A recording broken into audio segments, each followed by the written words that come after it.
সব বেঈমান খাইতেছে কিনা দুনিয়া। তো আল্লাহ তাআলা বলে কুলু ওয়া তামাত্তাউ কালিলান, এই নাফরমান কিছু সময়ের জন্য দুনিয়ার মধ্যে খা, ভোগ কর, ইন্নাকুম মুজরিমুন, কিন্তু মনে রাখিস তুই কিন্তু নাফরমান, তুই কিন্তু পাপী, আমি কিন্তু তোরে ছাড়বো না। কবরের প্রথম রাত থেকে হাসরের ময়দানে আমি দেখবি তুই বান্দা আমি কত কঠিন কত কঠোর,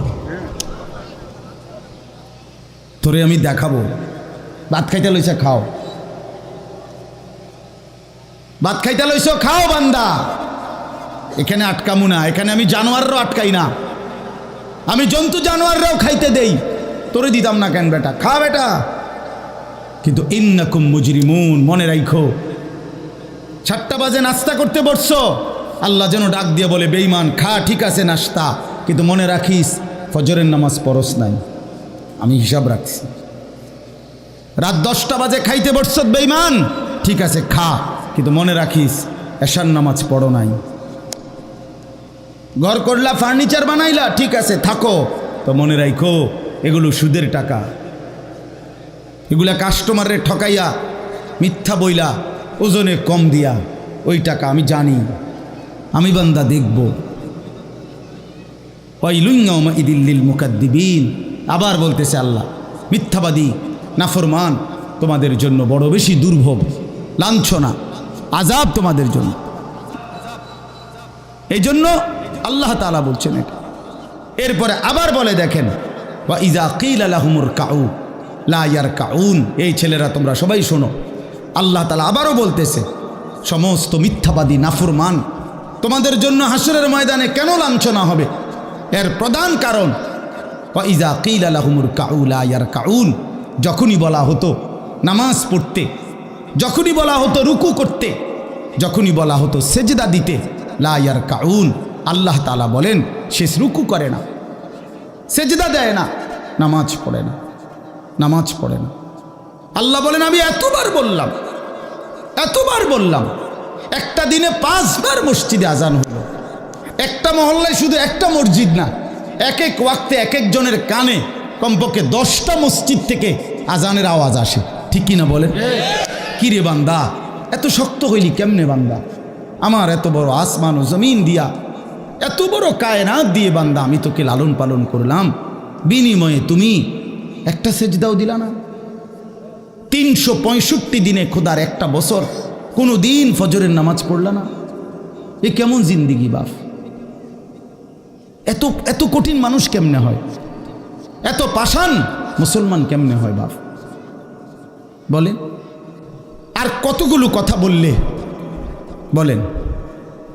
এই জন্য নওজোয়ান, আমার অনুরোধ রইল নওজোয়ান, নিজেরে বরবাদ করে দিও না বাপ, নিজেরে শেষ করে দিও না, নষ্ট করে দিও না, কষ্ট পাইবা বাপ। একদিন কবরে তোমার 14 গোষ্ঠীর কেউ থাকবে না, একদিন হাসরের ময়দানে তোমার পাশে কেউ থাকবে না, তুমি শুধুই একা। আল্লাহ তাআলা বলছেন বান্দা আমি এত বড় কোরআন নাজিল করলাম, তারপরে আর কি বললে তুমি ঈমান আনতে, আর কেমনে বলতাম আমি?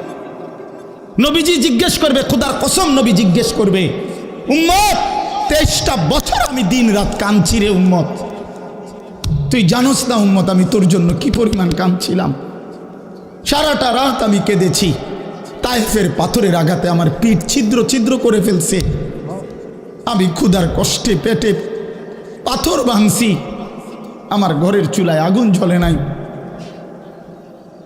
আমি দান্দার শহীদ করে সারাটা দেহ রক্ত মাখা হয়ে বেহুশ হয়ে উহুদের প্রান্তরে পড়েছিলাম, এত কাঁদলাম, এত রক্ত ঝরাইলাম, 23 বছরের বিনিময়ে উম্মত আমি বুঝি তোর কলজাটা নরম করতে পারলাম না।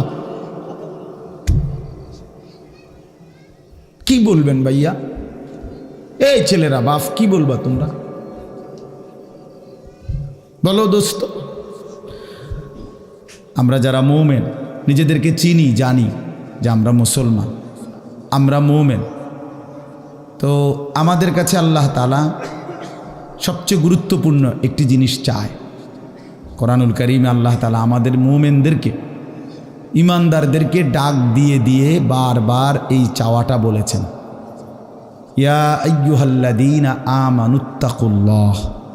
এই কথাটা আল্লাহ তাআলা কোরআনুল কারীমে বহুবার বলছেন, হে ইমানদারগণ, হে মুমিনগণ, তোমরা যারা বুঝো যে তোমরা মুসলমান, তোমরা মুমিন, তোমরা ঈমানদার, তো আমি আল্লাহ তোমাদেরকে বলছি, ইত্তাকুল্লাহ, তোমরা তাকওয়া অবলম্বন করো, তাকওয়া অবলম্বন করো, আল্লাহকে ভয় করো, তাকওয়া গ্রহণ করো। এই কথাইটা, এই তাকওয়া প্রত্যেকটা ঈমানদার, প্রত্যেকটা মুসলমান, ছোট বড়, জওয়ান বুড়ো, আমাদের সমস্ত ব্যক্তিকে আল্লাহ তাআলা বলেছেন বারবার, ইত্তাকুল্লাহ, আল্লাহকে ভয় করো, মানে তাকওয়া অবলম্বন করো। ছেলেরা তোমরা ভাই এই হাতে ধরা যেই মোবাইলগুলো এটা নামায় ফেলো। আরে ভাইয়া, আমাদের চেহারার দিকে তাকাই আসুন, শুধু শুধু এই মোবাইলটা নিয়ে ব্যস্ত হওয়ার কিচ্ছু নাই বাপ। এতে এমনিতেই মোবাইলে অনেক বয়ান আছে অনর্থক, এটার দিকেই যদি পুরা তাকায়া থাকো তো তাইলে আলেমের দিকে তাকাইবা কেমন? এই জন্য দোস্ত, এটা জরুরি বিষয়, এটা এতটুকু বোঝা উচিত, সবসময় মনে রাখা দরকার। সারাক্ষণ মোবাইল এটা নিয়ে ব্যস্ত থাকা, এটা আসলে একটা অসভ্যতা ছাড়া আর কিচ্ছু। এটা এত পাগল মানুষ হয় না আসলে। সামান্যতম বিবেক কাজ করা উচিত, বুদ্ধি বিবেচনা, নিজের আকল দেমাগ কাজ করা উচিত, যে ভাই আমি কতক্ষণ। এক মানুষ বুঝি সারাদিন এটা নিয়ে থাকে, তাহলে আমাদেরকে আল্লাহ তাআলা কেন বানাইলেন? এই পৃথিবীতে আমরা আসলাম কেন? আমার জীবনের উদ্দেশ্যটা কি?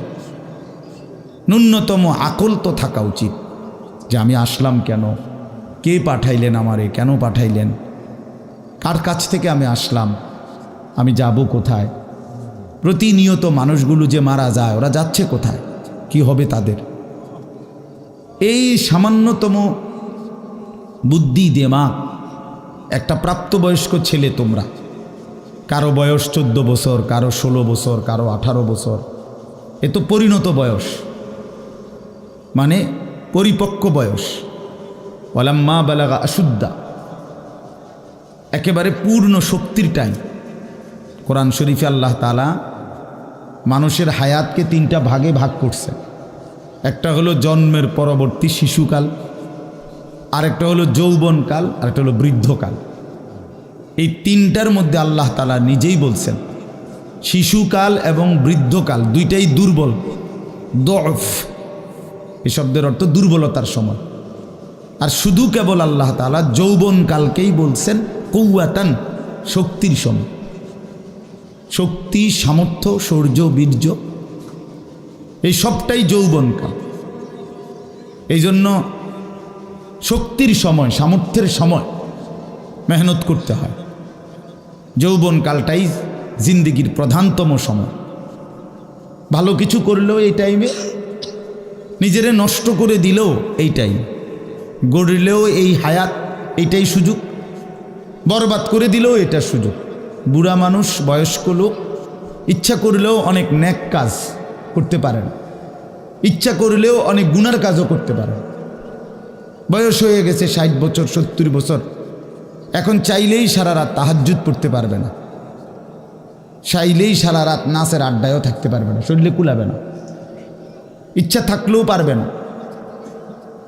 ইচ্ছা করলেই আল্লাহর জন্য জান কোরবানি করে দ্বীনের জন্য কঠিন মেহনত মুজাহাদা করতে পারবে না, এটা স্বাভাবিক।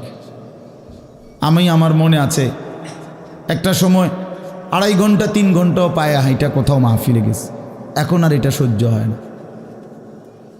তাইলে হায়াতের একটা অংশ আছে মানুষের।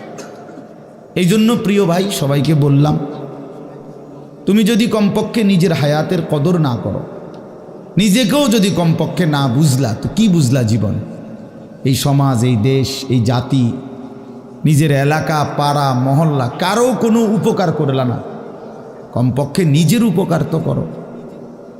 নিজের ভালো, নিজের কল্যাণ, নিজের জন্য তো কমপক্ষে, যে আমি যে একটা মানুষ, আমি যে সারাদিন 1 ওয়াক্ত নামাজ পড়ি না, সারাদিন মোবাইলের মধ্যে নাচ গান, ছবি, নর্তকীর সিনেমা, নাটক, অশ্লীল দৃশ্য, উলঙ্গ ছবি, সারাদিন সমবয়সী বন্ধুদের সাথে আড্ডা দিলাম, দুষ্টামি করলাম, ফালতু কথাবার্তা করে কাটাইলাম। আচ্ছা, এটা রাত শেষে ঘুমের টাইমে হলো তো মানুষের বিবেকে একটু হলেও নাড়া দেওয়া উচিত, জানি বাস্তবিক অর্থে সারাদিন কি করলাম? এতটুকু দিমাগ যদি, এতটুকু আকল যদি কারো না থাকে, তো এটা সুস্থ মানুষ কিভাবে? এ তো